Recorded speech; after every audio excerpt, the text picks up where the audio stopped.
Praise the lord. జ్ఞానముకున్న 7 స్తంభాలలో రెండవ స్తంభం పేరు ఉపదేశము. స్మరణ అనబడిన సంఘములో ఆ సంఘము ఎంతో శోధింపబడుతుంది. That was a church in poverty. ఎంతో దారిద్ర్యంలో ఉన్న సంఘము. కానీ ప్రభు అంటున్నాడు, నువ్వు ధనవంతుడివే అంటున్నాడు. అలానే ఆ సంఘానికి ఎన్నో శోధనలు వస్తున్నప్పుడు ప్రభు చెప్తున్న మాట ఏంటంటే, he's guiding them in every step. కొంతమంది వచ్చి మిమ్మల్ని శోధిస్తారు, 10 దినములు శ్రమ కలుగుతుంది, అయినా అంతం వరకు సహించు. ఇలానే ప్రభు ఎవరిలో అయితే జ్ఞానముగా ఉంటాడో వారిలో ఆయన ఇచ్చే రెండవ స్తంభమే ఉపదేశము. సామెతల గ్రంథము 8వ అధ్యాయంలో ఉంటుంది కదా, నా ఉపదేశము వినువాడు ధన్యుడు అని.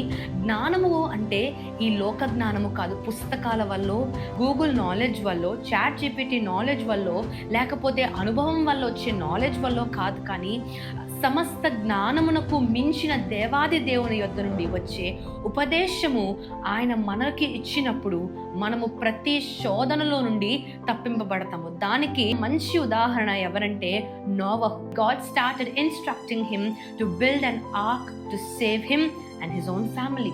అలానే మోషేకి ఆయన తన మార్గాన్ని తెలియజేశాడు. He instructed Moses on how to speak, on how to walk, on wear to go and way not to go. ప్రతిదీ అది ఆయన భక్తులందరికీ ఆయన ఉపదేశిస్తూ వచ్చాడు.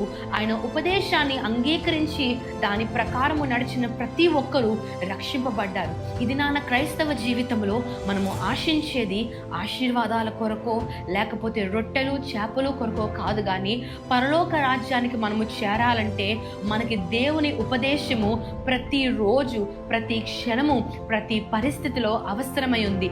ఈ ఉపదేశాన్ని అంగీకరించేవారు, ఈ ఉపదేశాన్ని విని దాని ప్రకారము గైకొనువారు రక్షింపబడతారు. Follow the instruction of the lord. ఆయన గడప యొద్ద నిల్చొని, ఆయన ద్వారము దగ్గర నిల్చొని ఆయన ఉపదేశము కొరకు కనిపెట్టి దాని ప్రకారము చేసిన వారు రక్షింపబడతారు. మరి ముఖ్యంగా నిత్య రాజ్యాన్ని వారు చేరుకోగలుగుతారు.